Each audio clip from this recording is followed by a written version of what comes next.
6,100 6,100 పోస్టులను వచ్చి వీటిని రేపు రిక్రూట్ చేయబోతున్నాము. 24 డిఎస్సి 24 చేయబోతున్నాము.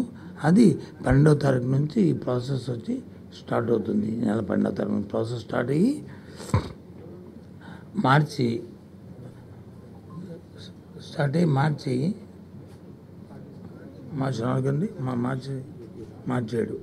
ఏప్రిల్ 7 స్టార్ట్ అయ్యి ఏప్రిల్ 7వ తారీఖు వచ్చి పూర్తిగా దీని మీద రిజల్ట్స్ నుంచి మీకు ఇవ్వడం జరుగుతుంది. ఈ విషయాలన్నీ కూడా వాళ్ళు చెప్తారు ఇవన్నిటిని కూడా. ఇందులో ఏ జిల్లాకి ఎన్ని అనేవి కూడా మీకు అందరూ లిస్ట్ మీకు పంపిస్తాను. ఎక్కడెక్కడ ఏ జిల్లాలో ఎస్జిటి పోస్టులు లిస్ట్ చేస్తున్నాము, ఎన్ని చేస్తున్నాము, ఏ జిల్లాలో స్కూల్ అసిస్టెంట్స్ చేస్తున్నాము, ఏ జిల్లాలో అలాగే డీజీటీలు చేస్తున్నాము, ఏ జిల్లాలో నుంచి పీజీటీ చేస్తున్నాము, అన్నింటినీ కూడా ప్రిన్సిపల్స్ని ఎక్కడెక్కడ చేస్తున్నాము అన్ని డీటెయిల్స్ కూడా మీకు అన్నీ కూడా ఇవ్వడం జరుగుతుంది. ఈ 6,100 పోస్టులు ఏవైతే చెప్పానో అందులో 2,280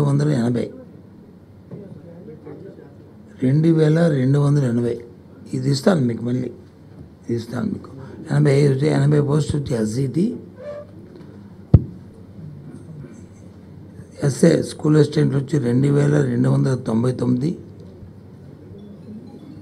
టీజీటీ వచ్చి 1,264, పీజీటీ వచ్చి 215, ప్రిన్సిపల్ పోస్ట్ వచ్చి 42.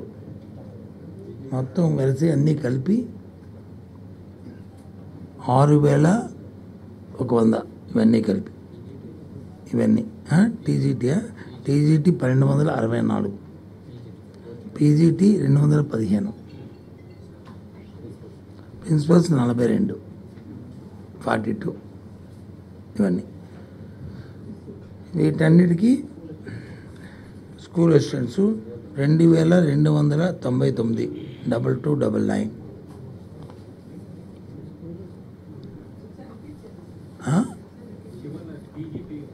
ఇవన్నీ ఇస్తాను కదా మళ్ళీ మీకు. మళ్ళీ సర్క్యులేట్ చేస్తాము. SGT 2,280 2280, SA school assistants 2,299 2299, TGT 1,264 1264, PGT 215 215, principals 42 42 కలిపి టోటల్ 6,100. ఇది ప్రభుత్వం తీసుకున్న ప్రక్రియ అంతా కూడా ఏదైతే రైట్ టు ఎడ్యుకేషన్ యాక్ట్ పెరుగుతుందో దాని ప్రకారము ప్రతి వారికి విద్యని అందించాలనేది ప్రభుత్వం ద్వారా ముఖ్య ఉద్దేశం. మా ముఖ్యమంత్రి జగన్మోహన్ రెడ్డి గారి ప్రధానమైన ఆలోచన. విద్య అంటే మామూలుగా ఏదో బడిలో డే టు డే చెప్పిన కాకుండా ఏదైతే ప్రపంచంలో గ్లోబల్ సిటిజన్గా ఉండాలంటే వారికి అవకాశమైన విద్య, ఏ విద్య అయితే ఏ చెప్తే, ఏ సిలబస్ చెప్తే, ఏ పాఠాలు చెప్తే వాళ్ళు సస్టైన్ అవుతారు. దాన్ని ఇక్కడి నుంచి ముందు ఫౌండేషన్ స్థాయి నుంచే, పాఠశాల స్థాయి నుంచి వాళ్ళకి వచ్చి రావాలన్న ఆలోచనతోనే ఇవాళ ఈ ప్రభుత్వం కార్యక్రమం చేస్తున్న విషయాన్ని కూడా చెప్తున్నాను. దాన్ని ముఖ్యంగా మా ముఖ్యమంత్రి డే టు డే ప్రతి నెలకి 2 సార్లు రివ్యూ చేస్తూ అధికారులని మమ్మల్ని అందరినీ కూడా ఎవరు ఏ సలహా చెప్పినా సూచన చెప్పినా అన్నీ చూసుకుంటూ ప్రపంచ పరిస్థితులను, దేశ పరిస్థితులను ఆలోచన చేస్తూ దానికి తగ్గట్టు మరి ఇవాళ మా ప్రభుత్వం తాలూకా మరి కార్యక్రమం చేస్తున్నాం. అవసరమైనంతగా కార్యక్రమాన్ని మార్పు చేస్తున్న విషయం కూడా తెలుసు. ప్రభుత్వంలో ఉన్న 45,000 పాఠశాలలు ఏవైతున్నాయో అన్నింటిని కూడా మనం మొన్న కాక ఒక వారం రోజుల కింద మనం చూసాం. ఐబీతో అమలు చేసుకున్నాం మనందరం కూడా. ఎందుకంటే ఏదైతే ఇందాక చెప్పిన ప్రపంచ స్థాయిలో నుంచి స్టూడెంట్స్ వస్తేనే వాళ్ళకి ఎన్ని అవకాశాలు రావాలనుకుంటే వారికి కావాల్సిన సర్టిఫికేషన్ కానీ వాళ్ళకి కావాల్సిన విద్య కానీ కింద నుంచి స్థాయి నుంచి రావాలని ఇవాళ చేసుకుంటూ 3వ తరగతి నుంచే మా తాలూకు ఎస్సీఆర్టీలోనే దాన్ని ఇంకొక చేస్తూ కంబైన్గా కొలాబరేషన్ ఎస్సీఆర్టీ అండ్ ఐబీ కొలాబరేషన్తో 3వ తరగతి నుంచి 12th క్లాస్ వరకు ఎవరి దాన్ని ప్రమోట్ అయిన తర్వాత 12th క్లాస్లో జాయింట్ సర్టిఫికేషన్ చేసిన విధానం దేశంలోనే మొట్టమొదటి భారతదేశం ఆంధ్రప్రదేశ్ చేస్తుంది. ప్రపంచంలో ఏదో 1-2 దేశాలు చేస్తే చేయొచ్చు, కానీ ఆంధ్రప్రదేశ్ కూడా ఆ దిశగా ఆలోచన చేస్తున్న పరిస్థితి మన తెలుసు. అలాగే సిబిఎస్ని కూడా 4 సంవత్సరం మాతో ఒప్పందం చేసుకున్నాం. హై స్కూల్స్ని సిబిఎస్ సిలబస్లోకి వచ్చి మనం ట్రాన్స్ఫర్ చేసుకుని దాంట్లో మార్పు చేసి మొత్తంగా మౌలిక వసతులు కల్పించి ఆ కార్యక్రమం చేయడానికి ప్రయత్నం చేసిన విషయం మీకు తెలుసు. దాంతోపాటు ఇంగ్లీష్ మీడియంని మాత్రం మొదలుపెట్టాం. దాంతో ఆ ఇంగ్లీష్ మీడియంలో విద్యార్థికి అవగాహన తర్ఫీదు బాగా లర్నింగ్ ఇంగ్లీష్ స్పీకింగ్ ఇంగ్లీష్ రావడం చేస్తూనే టోఫిల్ నుంచి థర్డ్ క్లాస్ నుంచే మరి ప్రైమరీ అని పెట్టి ఎగ్జామ్స్ పెట్టి వాళ్ళు చేసిన విషయం కూడా మీ అందరికీ తెలుసు. ఎందుకు చాలా మంది చాలా విమర్శలు చేశారు, ఇంగ్లీష్ మీడియం ఎందుకు వద్దు అన్న తర్వాత వాళ్ళే సర్దుకొని వాళ్ళ ఆలోచన మార్చుకుని మేము దానికి వ్యతిరేకం కాదని మనం చెప్పిన సందర్భాలు మనం చూసాం. ఇక్కడ ఎవరిని దాన్ని పాయింట్అవుట్ చేసి విమర్శలు తెలుసుకోలేదు. ఎందుకంటే ఏదైనా కార్యక్రమం చేస్తున్నప్పుడు దాన్ని కొంత సమయాన్ని తీసుకొని దాని నుంచి వచ్చిన ఫలితాన్ని ప్రతిఫలాన్ని చూసుకుని వెయిట్ చేసి మాట్లాడాలి. అలా కాకుండా మాట్లాడినప్పుడు కూడా ఏదేమైనా ముఖ్యమంత్రి గారి ఆలోచన, ప్రభుత్వం ఆలోచన మనం విద్యార్థిని దృష్టిలో పెట్టుకుని ఆ విద్యార్థికి ఒక నాణ్యమైన విద్య ఇవ్వాలని, సడన్గా ఆ విద్యార్థి కాంపిటీషన్లో కాంపిటేటివ్ తట్టుకునే విధంగా ఉండాలని, దానికి తగ్గట్టు ప్రక్రియ జరగాలని ఇవాళ అది చేసుకొస్తున్నాం. అందులో భాగంగానే 8th క్లాస్ నుంచి మనం ట్యాబ్స్ కూడా ఇచ్చిన ప్రైస్ కూడా మీకు తెలుసు, లాస్ట్ ఇచ్చాం, ఏది ఇచ్చాం. ఇలా ఇది ప్రతి సంవత్సరం కూడా కొనసాగుతుంది. ప్రతి సంవత్సరం కూడా ఈ కార్యక్రమం కొనసాగుతుంది. దీంతో పాటు క్లాస్ రూమ్లో ఏవైతే 6వ తరగతి నుంచి 10వ తరగతి వరకు ఇంటరాక్టివ్ ప్యారెంట్స్ పెట్టాం. దాని ప్రకారం అది కాక 1 to 5th క్లాస్ వరకు ఒక్కొక్క స్కూల్కి ఇక్కడ వచ్చి ప్రతి క్లాస్ రూమ్కి పెట్టాం. సుమారు 60,000 ఐఎఫ్టీ పెట్టాం. 60,000 ఇప్పుడు వచ్చి అలాగే స్మార్ట్ టీవీస్ నుంచి స్కూల్ కూడా పెడుతున్నాం. నెంబర్ ఎంత? 30,000 స్కూల్ ఒకటి 1 to 5th క్లాస్ 32,000 33,000 వరకు ఇవి కూడా పెడుతున్నాం.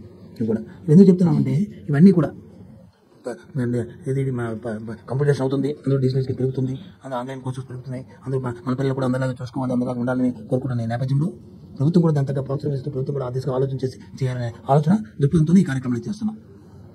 దాన్ని ఆలోచన చేసి రాష్ట్రంలో ఉన్న మేధావులు కానీ రాజకీయ పార్టీలు కానీ ఆ దిశగా ఆలోచన చేయవలసిన అవసరం ఉంది. ఇంతేకాదు ముఖ్యమంత్రి గారు ఒక ఆలోచన, మా అధికారులందరూ కూడా ఆలోచన చేసి 3rd క్లాస్ నుంచే సబ్జెక్ట్ టీచర్ ఉండాలి. ఇంతకుముందు ఇప్పుడు 1st నుంచి 5th స్టాండర్డ్ వరకు ఒకే టీచర్ వచ్చి క్లాస్ చెప్పేవాడు. అలా కాదు, 3rd క్లాస్ నుంచే సబ్జెక్ట్ టీచర్ ఉండాలి. ఇంగ్లీష్, సైన్స్, సోషల్, అలాగే మ్యాథ్స్ ఆ సబ్జెక్ట్ టీచర్ ఉండాలని పెట్టి ఆ దిశగా మేము ఆలోచన చేసి చేసాం. ఆ దిశగా కూడా దాంతోపాటు time to time, day to day దీనికి తగ్గట్టు టీచర్లకు వచ్చి అందులో శిక్షణ ఇస్తూ వాళ్ళు కూడా ట్రైనింగ్ ప్రోగ్రామ్ని వాళ్ళకి డిజైన్ చేసి త్రూఅవుట్ ఇయర్ వాళ్ళకి చేస్తున్న రాష్ట్రం వచ్చి ఆంధ్ర రాష్ట్రం. ఈరోజు ఏదో ప్రోగ్రామ్ పెట్టాము, ఏదో ట్యాబ్స్ ఇచ్చేసాము, ట్యాబ్స్ పెట్టాము, లేదా ట్యాబ్స్ వచ్చి బైజూస్ని కంటెంట్ని ఉచితంగా ఇచ్చాము, వాళ్ళే చూసుకుంటారని కాకుండా మానిటరింగ్ చేస్తూ వాటిని ఎప్పటికప్పుడు ఏ విధంగా దాన్ని మిస్యూజ్ చేయకుండా దాన్ని వాళ్ళకి అర్థమయ్యేటట్లు ఇచ్చిన కంటెంట్ వాళ్ళు యూజ్ చేస్తున్నారా లేదని వాళ్ళు మానిటరింగ్ చేస్తూ ఇటు టీచర్ని ఇటు స్టూడెంట్స్ని సెంట్రల్లో మా సిస్టాన్ని డెవలప్ చేసి ఆ కార్యక్రమం కూడా అధికారులు చేస్తున్నారు. ఈ కార్యక్రమం అంతటిని కూడా ఇవన్నీ కూడా ఆ నేపథ్యంలోనే ఇవాళ డిఎస్ని కూడా ఇవాళ ప్రకటించడం జరిగింది. డిఎస్ తరగతి ముఖ్య ఉద్దేశం ఏంటంటే మా ప్రభుత్వం తరగా పాలసీ ఏంటంటే ఏదైతే క్లాసెస్ ఏ టీచర్ ఎంతమంది అయితే మనకి అవసరం ఉందో టీచర్ని అందరూ కూడా 100% ఉండాలి. ఏ ఒక్క క్లాస్ రూమ్లో కూడా ఏ ఒక్క టీచర్ లేడు అనే పరిస్థితి ఉండకూడదని. ఇది కాకుండా ఒకవేళ వాళ్ళు ఏం సెలవు పెట్టినా, దీర్ఘకాలిక సెలవు పెట్టినా, లేదా తాత్కాలిక సెలవు పెట్టినా, మళ్ళీ మండలంలో కూడా పోలింగ్లో కూడా టీచర్ని పెట్టాం. ఒకవేళ ఆ టీచర్ ఏదైనా దీర్ఘకాలికి వెళ్ళినా, లేదు షార్ట్ టైంలో 4 సెలవు పెట్టినా, లేదా ఈవెన్ 1 day 2 days లీవ్ పెట్టినా సరే వెంటనే మండలంలో ఉన్న టీచర్లు పూల్లో ఉన్న టీచర్ వెళ్ళి ఆ క్లాస్ తీసుకుని క్లాస్ చెప్పే విధానాన్ని తీసుకుంటాం. ఇవన్నీ కూడా స్ట్రీమ్లైన్ చేస్తున్నాం. Time to time, day to day activity ఎక్కడ కూడా కమ్యూనికేషన్ గ్యాప్ లేకుండా కూడా తీసుకొచ్చి చేస్తున్నాం. సబ్జెక్టులతో పాటు ఇవన్నీ కూడా ఈరోజు రాష్ట్రంలో ఈ 6,100 పోస్టులు అనేది పేపర్లకి మనం ఏదైతే టైం సెట్ 7-4 కల్లా అనౌన్స్ చేసి మీరందరికీ కూడా జూలై క్లాసెస్ స్టార్ట్ అయిన జూలై జూన్ కల్లా మీరందరికీ రిక్రూట్మెంట్ వాళ్ళందరూ పోస్టింగ్ ఇచ్చి 0 వేకెన్సీస్ ఆ రోజుకు ఉండడానికి వీళ్ళేదని సిస్టమ్ తీసుకొస్తున్నాం. అక్కడ నుంచి ఇన్ ఫ్యూచర్లో ఇంకా ఎన్ని రిటైర్మెంట్ వస్తే అన్ని రిటైర్మెంట్స్ కూడా ఇప్పటికప్పుడే దీన్ని పూరించుకుంటూ వెళ్ళాలనేది ప్రభుత్వం తన విధానపరమైన ఆలోచన. చాలామంది పాపం రాష్ట్రంలో అందరూ కూడా మా డిఎస్సీ కావాలని అడుగుతున్నాను అంతా కూడా ఆలోచన దాన్ని నేను చేయలేకున్నాం. కానీ ఈ మధ్యకాలంలో మనం 2 సంవత్సరాలు మరి ఇది రిటైర్మెంట్ ఏజ్ని మనం ఎన్హాన్స్ చేయడం వల్ల కొంతవరకు అది కూడా దీనికి అవన్నీ కూడా ఇప్పుడు రిటైర్మెంట్స్ అన్నీ కూడా పోతున్నాయి. ఇంకా వచ్చిన దానికల్లా ఇవి రేపు ఏప్రిల్ వరకు ఉన్న ఖాళీని దృష్టిలో పెట్టుకుని ఈ నెంబర్ని ప్రకటిస్తాం. ఈ నెంబర్ని ఏదైతే చెప్పిన సంఖ్య ఇది ఏప్రిల్ 31 వరకు వచ్చిన ఏవైతే వేకెన్సీ వచ్చి ఆ వేకెన్సీని కూడా దృష్టిలో పెట్టుకుని ఇవన్నీ కూడా ఈ ప్రకటించడం జరుగుతుంది. ఇవన్నీ కూడా ఎక్కడ కూడా ఏది ఎవరు ఖాళీలు అన్ని జిల్లాల్లో కూడా పోస్టులు ఉన్నాయి. ప్రతి అన్ని జిల్లాల్లో కూడా ఏ లిస్ట్ నుంచి మీకు అనౌన్స్ చేస్తాం. దీని ప్రకారం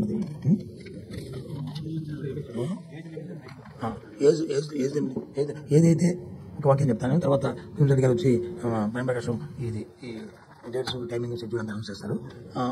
ఏదైతే మన 2018లో డిఎస్సీ జరిగినప్పుడు ఏ పారామీటర్ సెట్ తీసుకున్నారో ఏజ్ లిమిట్ కానీ లేదా సిస్టమ్ కానీ అది సేమ్ సిస్టమ్ని ఫాలో అవుతున్నాం. అన్ని ఎడ్యుకేషన్ క్వాలిఫికేషన్, దాంతోపాటు ఆన్లైన్ ఎగ్జాము, దాంతోపాటు ఏజ్ లిమిట్ అన్నీ 44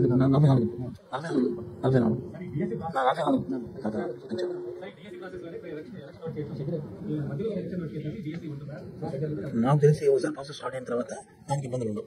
మనమేమి ఎలక్షన్ అయిపోయిన తర్వాత పోస్టింగ్ ఇస్తున్నాం అంతే కదా. మరి ఏప్రిల్ 7వ తారీఖు నుంచి జూన్ నెలలో నుంచి వాళ్ళకి 0 వేకెన్సీ చూపెడుతున్నామంటే అర్థమైంది. మరి మేలో కదా ఇస్తాం కదా, ఆగకూడదని కోరుకుంటాం. ఏమో మరి దుష్టశక్తులు వచ్చి ఇది ఆపాలి, ఇది అన్యాయం చేయాలి అని చెప్పని ఎవరు మీరు ఆలోచించండి.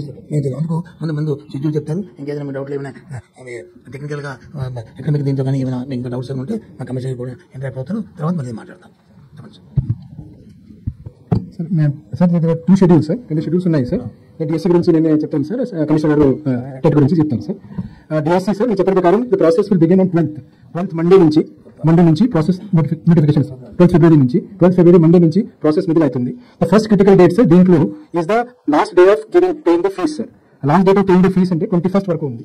21st ఫిబ్రవరి అది వెడ్నెస్డే వరకు last day of paying fees, and 22nd February వరకు which is the last day of submitting of application. So these are 2 critical dates. 21st February Wednesday and 22nd February Thursday. ఈ 2 are important date. ఆ date వరకు application ఖచ్చితంగా చేయాలి. తర్వాత ఇంకా important, దీని తర్వాత downloading of hall ticket is another important milestone. ఆ మైల్ స్టోన్ 5th మార్చ్ నుంచి మనం డౌన్లోడ్ చేయవచ్చు. 5th మార్చ్ ట్యూస్డే వస్తుంది. ఆ ట్యూస్డే నుంచి మనం 5th మార్చ్ నుంచి ఆ హాల్ టికెట్ డౌన్లోడ్ చేయవచ్చు. మినిస్టర్ సార్ చెప్పిన ప్రకారం 2018 డిఎస్సీలో ఏ ప్రాసెస్ ఎగ్జామినేషన్ ప్రాసెస్ పెట్టారు, సేమ్ ప్రాసెస్ కూడా ఈ డిఎస్సీ 2024లో పెట్టడం జరుగుతుంది. అంటే దీనికి అర్థం అంటే 185 సెంటర్స్ లో ఇక్కడ ఈ కంప్యూటర్ బేస్డ్ టెస్ట్ కోసం సెంటర్స్ ఉన్నాయి. ఆ సెంటర్స్ లో 2 స్పెల్స్ లో టూ షిఫ్ట్ లో 15th మార్చ్ అంటే ఫ్రైడే వస్తుంది. 15th మార్చ్ ఫ్రైడే నుంచి ప్రోగ్రామ్ స్టార్ట్ అవుతుంది. బికాస్ ఈ అన్ని కంప్యూటర్ బేస్డ్ టెస్ట్ 185 సెంటర్స్ లో లిమిటెడ్ సీట్స్ ఉంటాయి కాబట్టి టూ సెషన్స్ లో over period of 15 days 15th March నుంచి 30th మార్చ్ వరకు, దట్ ఈస్ సాటర్డే, అప్పుడు వరకు ఈ ఎగ్జామ్ నడుస్తుంది. 2 సెషన్స్ మనకి లాస్ట్ 2018 లాగా ఇప్పుడు కూడా this examination duration is 2.5 hours which is 150 minutes. 150 minutes లో 160 క్వశ్చన్స్ ఉంటాయి. ఈ 160 క్వశ్చన్స్ ఫండమెంటల్ గా 3 భాగాల్లో ఉంటాయి. General knowledge, teaching methodology and subject knowledge. ఈ 3 మీద లాస్ట్ టైం ఎట్లా 2018 డిఎస్సీకి ఏ సిలబస్ ఉంది, ఈ డిఎస్సీ ఏ ప్రకారం ఎన్ని క్వశ్చన్స్ ఉన్నాయి, ఎగ్జాక్ట్లీ సేమ్ గా రిప్లికేషన్ కూడా 2024లో జరుగుతుంది. ఈ అన్ని ఇష్యూస్ మీద one stop website is csc.ap.gov.in. Frequently asked questions కానీ, సిలబస్ కానీ, హాల్ టికెట్ డౌన్లోడ్ కానీ, అప్లికేషన్ ఫామ్ కానీ, అన్ని దీనికి we have just kept one website only, candidates convenience చూసుకొని csc.ap.gov.in. అప్పుడు కంప్లీట్ అవుతుంది 30th కి. అండ్ సార్ చెప్పిన ప్రకారం the last is the result declaration is 7th April which is a Sunday. So 12th February, which is Monday, నుంచి start అయిన process, it will go. Exam is 15th to 30th March and the result declaration will be the 7th April. Qualification eligibility for appearing in the exam, sir చెప్పిన ప్రకారం 44 year for the general candidates, for BC SC ST candidates 49 years, and the year is counted from 1st July 24 అంతవరకు count చేసుకొని, and for physically handicapped students it is up to 54 years. So ఈ process పెట్టి same syllabus తో DSC exam conduct చేయడం జరుగుతుంది.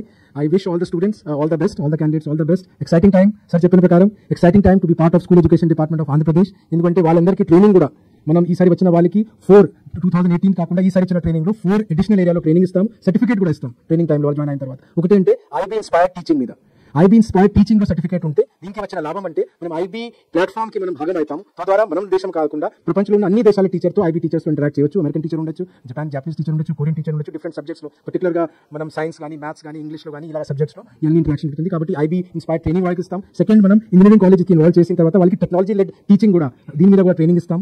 Third అంటే TOEFL లాగా assessment ఎట్లా చేయాలి, టోఫెల్ లాగా ట్రైనింగ్ ఎట్లా అవ్వాలి, దీని మీద కూడా వాళ్ళకి ఇస్తాం. ఫోర్త్ అంటే make them the best English as a medium of instructions లో టీచింగ్ ఇవ్వడానికి అలాగా ట్రైనింగ్ కూడా ఇవ్వడం జరుగుతుంది. So not only the selection but ఆ తర్వాత ట్రైనింగ్ కూడా will make these teachers, 6,100 teachers who are coming, perhaps one of the best in the not only in the country, maybe in the world. So I wish personally from my side all the best to all the candidates who will be appearing. So with this, sir, I request Commissioner School Education to tell about just this notification and this application starting this process.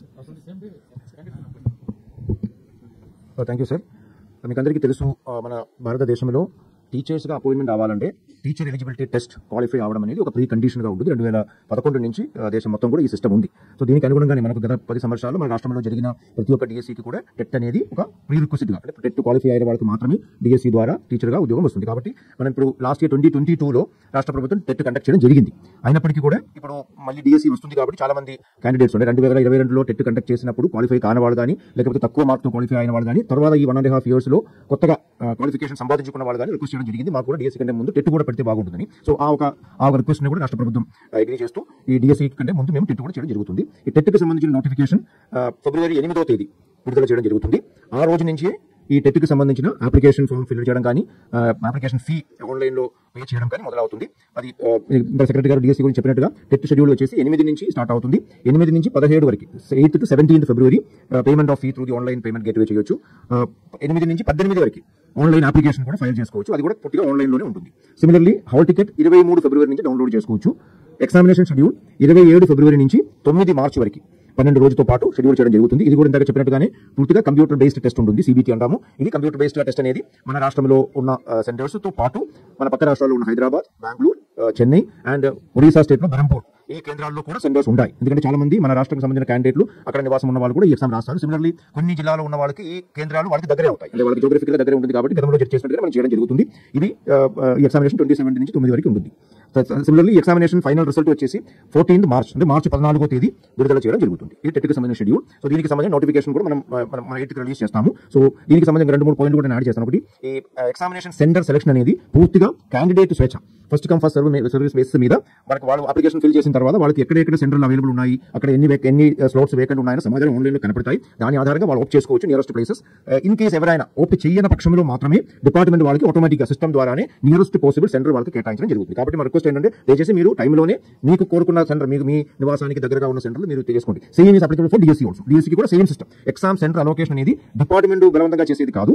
Candidates ఓప్ చేసుకుంటే మీకు ఓప్ చేసిన సెంటర్లో 99.9% మీకు వచ్చేస్తాయి. So అది ఒకటి చేస్తాం. అలాగే ఒక పోయి యాడ్ చేస్తాం. లాస్ట్ టైం టెట్ జరిగినప్పుడు కొంతమంది మన రాష్ట్రానికి సంబంధించిన క్యాండిడేట్లు ఎవరైతే ఓప్ చేయలేదో వాళ్ళకి పక్క రాష్ట్రాల్లో హైదరాబాద్, బెంగళూరు, కానీ ఈసారి ఒక నిర్ణయం తీసుకోవడం జరిగింది. మినిస్టర్ గారు కూడా ఎవరైతే స్వచ్ఛందంగా బెంగళూరు కానీ చెన్నై కానీ హైదరాబాద్ ఓప్ చేసుకుంటారో వాళ్ళకి వచ్చేస్తుంది. ఓప్ చేయని వాళ్ళకి సిస్టమ్ అలౌట్ చేసినప్పుడు ఖచ్చితంగా రాష్ట్రంలోనే ఉన్న ఒక సెంటర్ కేటాయిస్తారు. రాష్ట్రం బయట ఉన్న సెంటర్ రాకుండా చూస్తాం మేము.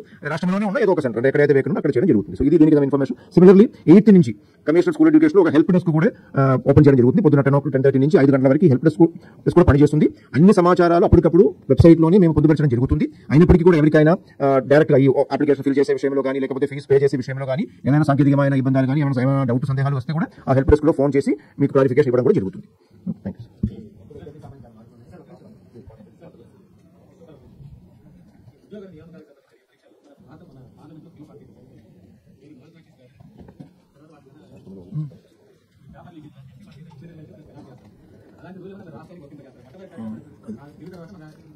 బిల్లు ఇప్పుడు చేశారు కానీ రాష్ట్రంలో అయితే ఇప్పటికీ అమలు జరుగుతున్నాం. మీకు తెలుసు గత సంవత్సరం కాకుండా ముందు సంవత్సరం ఐ థింక్ 21-22 ఎగ్జామ్స్ అంతా జరుగుతున్నప్పుడు మార్కెట్ చేసిన వాళ్ళని, ఇలాంటి ఎవరైతే చూస్ చేసిన వాళ్ళని, నేను ప్రోత్సహించిన వాళ్ళని సుమారు 40 మంది మీద యాక్షన్ తీసుకున్నాం.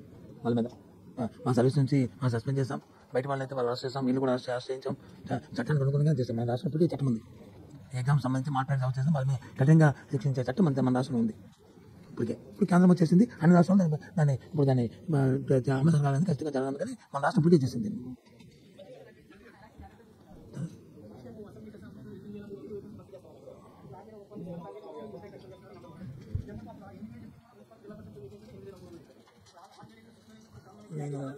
నేను ఇప్పటి వరకు రాష్ట్రంలో 12,400 ఇప్పటివరకు రాష్ట్రంలో ఇది కదా ఈ ప్రభుత్వం వచ్చిన తర్వాత దగ్గర నుంచి 14,219 మందిని రిక్రూట్ చేశాం. అది 18లో పరీక్ష రాసి డిఎస్ అయిన వాళ్ళని ప్రభుత్వం వచ్చిన తర్వాత కానీ, లేదు 19లో పెట్టిన వాళ్ళు కానీ, లేదు MTS 2008 MTS టీచర్లు కానీ, లేదు 98 MTS టీచర్లు కానీ అందరినీ కలిపి 14,219 మందిని ఇప్పుడు రిక్రూట్ చేశాం. ఈ బాగా అన్నీ చూసుకొని ఇప్పుడు ఎక్కడైతే వేకెన్సీ ఉన్నా వేకెన్సీ అన్నింటి కూడా ఫుల్ చేస్తాం. నాకు చెప్తాను మీకు 0 వేకెన్సీ. రేపు దీన్ని అయిన తర్వాత ఇంకెక్కడ ఉండు, ఇక్కడ నుంచి ఎవరైతే రిటైర్మెంట్ చూస్తుంటాయో వచ్చిన దాని పెద్దాన్ని కూడా ప్రతి సంవత్సరం అది క్యాల్కులేట్ చేసి ఇక ఫ్యూచర్లో వచ్చి ఎప్పటికప్పుడు ఏది కాయిదే దాన్ని రికార్డ్ చేయాలనేది ప్రభుత్వ విధానంగా తీసుకుంటున్నాం. ఇదండి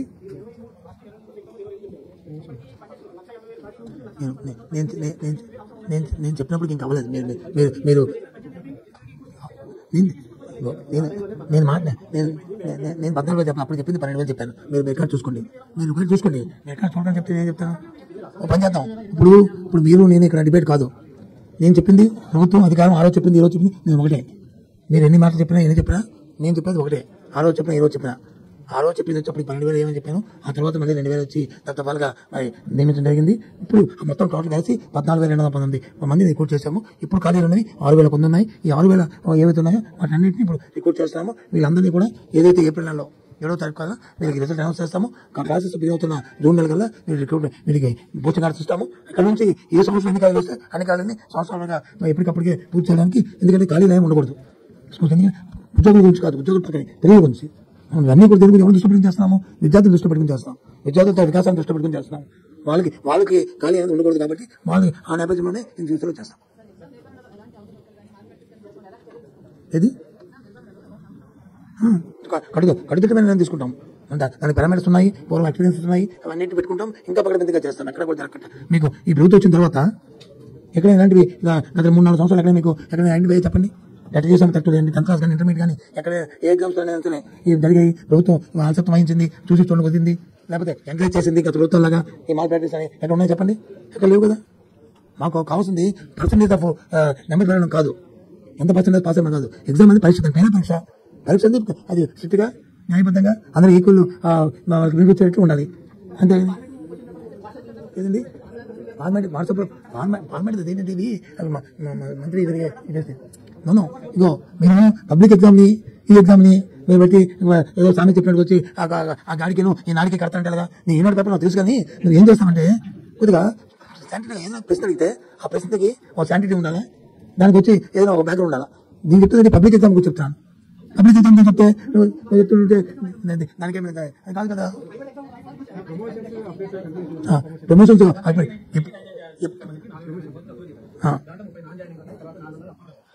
1998 సంబంధించి 4,534 మంది రిక్రూట్ చేసాం. ఇప్పటికి మరి ఏం చెప్తాను మరి ఆఖరికి ఏమైపోయిందంటే మాకు ఏనాడు విలేకరులను ఆలోచన విలేకరులతో మేము చెప్పుకోవాల్సి వస్తుంది. నేను చెప్తుంది, నేను మాట్లాడిన మాట ట్రూత్, ఇది అథారిటీ. నేను వేగ్గా మాట్లాడిన వేగ్గా చెప్పడం. మరి ఉంటే చెప్పండి. మరి మీరు వచ్చి పదండి 38 పెట్టారు, మీరు 50 పెట్టారు, ఎంతమంది జాయిన్ అయ్యారు, ఎన్ని ఉద్యోగాలు చెప్తే అవసరం అది పట్టుకొని చెప్పండి నాకు. లేకపోతే ఏంటిది మరి చెప్తానంటే మరి కాదు ఎంతమంది చేస్తారో చెప్తాను. ఎందుకు మీరు పెట్టు నేర్పిస్తాను, నేను పెట్టు చూస్తాము. ఎవరు మాకేది రాదు. 4,534 మంది 1998 వాళ్ళని తీసుకున్నాము, జాయిన్ అయ్యారు. ఇది మొత్తం 14,219 చెప్పాను. జాయిన్ అయినా లేదు. ఇంకా మళ్ళీ దీంట్లో 98 రిక్రూట్ చేసుకోవాల్సిన సమస్య లేదు. మళ్ళీ ఇంకా తీసుకుంటాం. దయచేసి మీరు క్యాండిడేట్ అయితే మీరు లోన్ మాట్లాడడం వీల్లేదు, మీరు మాట్లాడడం వీల్లేదు. No I'm sorry.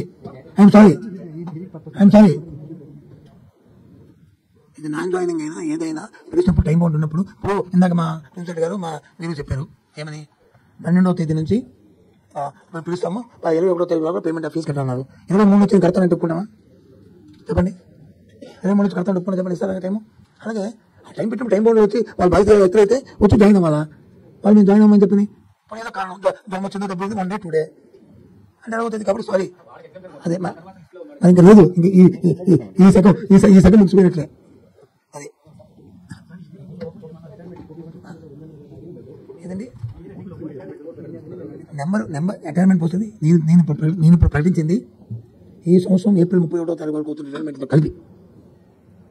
రిటైర్మెంట్తో కలిపి ఇవన్నీ ఇక ఇవి 31 తర్వాత ఏప్రిల్ తర్వాత జూన్లో క్లాసెస్ స్టార్ట్ అయినప్పటికీ వాళ్ళకి జాయినింగ్ ఆర్డర్స్ ఇచ్చి క్లాసెస్ స్టార్ట్ చేస్తాం. 0 వేకెన్సీ వస్తుంది ఆ రోజుకి.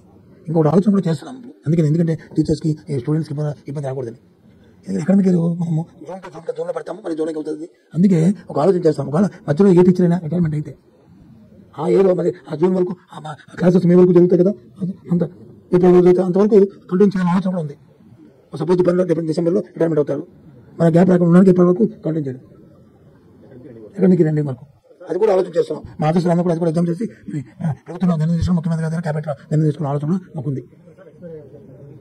అదే మరి అదే కదా చెప్తాం. చనిపోయి ఉంటే దానికి మనం చేయాలి. చనిపోయి ఉంటే దానికి గెస్ట్ వెహికల్స్ లేకపోతే అవుట్ సోర్సింగ్ లేకపోతే తీసుకుంటాము. తర్వాత రిక్రూట్మెంట్ జరిగినప్పుడు వాళ్ళకి ఏదో వెయిట్ మార్క్స్ ఇస్తాం, లేకపోతే వాళ్ళకి సెకండ్ ఇస్తాము.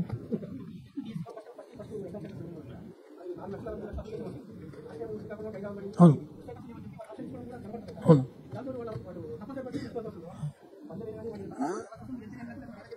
ఇప్పుడు ఇష్యూ ఏం కావాలి నీ ఉద్దేశం? నోట ఇప్పుడు ఈసారి అయితే నీ ఉద్దేశంలో రాష్ట్రంలో సెంట్రల్ మానేయమంటావా, లేకపోతే ఏ జిల్లాగా జిల్లా పెట్టి జిల్లాలో ఉన్నంత వరకు అన్ని రోజులు కష్టపెట్టమంటావా? ఇప్పుడు చెప్పండి, మీరైతే అలా నేను ఏంటి వేదిలా నువ్వు వాస్తవం మారుతావా జిల్లా మారుతావా అవుట్ ఆఫ్ ది స్టేట్ అయితే నువ్వేమిటో అవుట్ ఆఫ్ ది స్టేట్ పెట్టద్దండి తీసేయండి రాష్ట్రంలో పెట్టండి కాకపోతే 3 రోజులు పెంచమని అడుగుతావా చెప్తే పరిశీలిస్తావు అంతే కదా ఏదో సస్పెక్ట్గా ఉండాలా క్వశ్చన్ అనేది ఇప్పుడు కూడా చాలా క్లారిటీగా అథెంటిక్గా ఉండాలి అంతేగాని నీ నీట్గా ఉండకూడదు తప్పలేదు ఏ క్వశ్చన్ అవ్వచ్చు అలాగండి ఏదో హైదరాబాద్ యుద్ధ ఎగ్జాము సార్ బెంగళూరు యుద్ధ ఎగ్జాము లేకపోతే చెన్నై యుద్ధ ఎగ్జాము దూరం ఎంత అవుతుంది అక్కడ మన పిల్లలు అక్కడ రాసుకున్నా సరే వాళ్ళు ఇక్కడ రాయనండి అని అంటే దాన్ని కూడా పరిశీలిస్తాం తప్పలేదు కదా కాకపోతే అది కాదండి కాకపోతే ఇంకో 3 రోజులు పెరుగుతాయి అంతే కదా 3 సెంటర్స్ తీస్తే ఇంకో 3 రోజులు పెరుగుతాయి ఎగ్జామ్స్ అంతే కదా ఎందుకంటే ఏంటి కదా మేమెందుకు టైం షార్ట్ టైంలో జరగాలని ఉద్దేశంతో తప్ప సెంటర్స్ అవైలబిలిటీ అన్ని తీసుకుంటున్నాం 105 సెంటర్స్ పెడుతున్నాం ఇంకా 105 సెంటర్ కాదు బయట స్టేట్లో ఒక 105 ఉంటాయా స్టేట్ 22 సెంటర్ అవుట్ సైడ్ ఉన్నాయి కాబట్టి 22 తీసామనుకోండి ఇక్కడ 2 రోజులు పెరుగుతుంది లేదా 1 రోజు పెరుగుతుంది పెంచడానికి లేదు నీకు అర్థమవట్లేదమ్మా సెంటర్స్ లేవు అవైలబిలిటీ ఉంటే ఎందుకు తీసుకోము మాకు ఇక్కడ సెంటర్ ఉంటే ఏదైనా మన చేతులు లేదు కదా ముందు ఇక్కడ కూర్చొని వాళ్ళకి ఎగ్జామ్కి వెళ్తాను అందరూ ఫస్ట్ ఛాన్స్ మీది మీరు అందరూ ఒకవేళ కోరుకోకపోతే వాళ్ళ అతతుంటోనో లేకపోతే ఏ నగలేన్సో లేకపోతే సమ్ వర్క్ దగ్గర పడిపోయి చూసుకోలేకపోతే అప్పుడు ఆఖరిలో మిగిలిపోయిన సెంటర్కి వెళ్తారు అంతేగాని మనం కూడా అందుకే దానికి కూడా చెప్పారు కదా ఎవరైతే మిగిలిపోతారో ఈ స్టేట్లోనే అకౌంట్ చేసి అవుట్ ఆఫ్ స్టేట్ లేకుండా చేస్తామని చెప్పి ఇందాక మా కమిషనర్ చెప్పారు కదా ఆయన క్యాచర్ అవ్వడు ఇందా చెప్పారు ఇప్పుడు స్టేట్లో ఉన్న సిబిటి చేయగలిగిన అన్ని సెంటర్లు మేము ఆల్రెడీ ఇన్వెంటరీ చేసుకుని ఒక్కొక్క సెషన్లో 20 నుంచి 30 వేల మంది క్యాండిడేట్ రాసేటట్టు ఒక రోజు యావరేజ్గా 55 నుంచి 60 వేల మంది రాయొచ్చు 12 into 60 ఇంచుమించి 7 లక్షల మంది క్యాండిడేట్లకు రాయడానికంటే స్టేట్లోనే ఉన్న సెంటర్లు సరిపోతాయి మా అంచనాలి but outside state centre కూడా మేము ఎందుకు వచ్చినాము చాలా మంది క్యాండిడేట్ మాకు అవుట్ సైడ్ సెంటర్ కావాలని కోరుకున్న వాళ్ళు ఉన్నారు కాబట్టి 2 ఆప్షన్ ఉంది ఆప్షన్ మీ చేతిలోనే ఉంది ఇప్పుడు 7 లక్షల మీ అంచనా ప్రకారం ఎన్ని లక్షల మంది ఎగ్జామ్ రాయే అవకాశం ఉంది ఇప్పుడు కంపేర్ చేయండి ఇప్పుడు మేము 7 లక్షల మంది రాస్తారని అంచనా వేసుకుని ప్రిపరేషన్ చేస్తున్నాము వీఆర్ కాన్ఫిడెంట్ దట్ 7 లక్షల మంది అప్లికేషన్ పెట్టినా కూడా ప్రతి ఒక్కరికి స్టేట్లో సెంటర్లు అందుకే డేట్ ఉంది సెషన్ ఉంది మీరు కోరుకోండి మీ దగ్గర ఉన్న సెంటర్లో మీకు 27 నుంచి 9 వరకు 12 రోజులు 2 సెషన్ చొప్పున అంటే 24 సెషన్లు మీ పక్కన సెంటర్లో వస్తాయి మీకు 24 చాయిస్ ఉంది 24 సెషన్లు ఏదో ఒక సెషన్ అది కూడా జరగకపోతే కదా మీరు చెప్పిన సమస్య అంతా అనుకుంటున్నాం సో ఇంకేంటి మళ్ళీ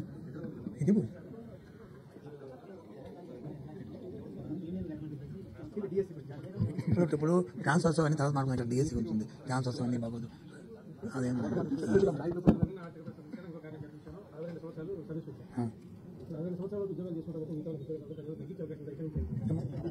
ఈ ప్రెస్ కాన్ఫరెన్స్ జరిగింది కదా ఇప్పుడు మీరు ఈ ప్రశ్న అడిగారు కదా ఇది నేను ముఖ్యమంత్రి గారి దృష్టికి తీసుకెళ్తాను సార్ ప్రెస్ కాన్ఫరెన్స్ జరిగిందండి ఈ ఆలోచన ఉన్నదని అడుగుతున్నారు దీన్ని మేము పరిశీలిస్తే బాగుంటుంది ఆలోచన చేయండి అని చెప్తాను మళ్ళీ తర్వాత వచ్చి నేను చెప్తాను ఓకే ఇప్పుడు ఏదైతే మీ ద్వారా రాష్ట్రంలో ఉన్న ఎవరైతే డిఎస్సీ పరీక్షలకి ప్రిపేర్ అవుదాం అనుకుంటున్నారో వాళ్ళందరూ కూడా దయచేసి అందరూ కూడా దీనికి ఇచ్చిన టైం ప్రకారం ప్రతి ఒక్కరు కూడా టైం సమాయత్తం అవ్వాలని మీ అందరికీ కూడా నా అభినందన తెలియజేస్తూ దీన్ని సత్యానం చేసుకోవాలని కోరుతున్నాను ఏంటి 7వ జాబితా 6 జాబితాలకి మీకు ముందుగానే చెప్తే 7వ జాబితా కూడా ముందు చెప్తాం చెప్పలేదు 6 జాబితాలు అందుకే 7వ జాబితా కూడా అంతే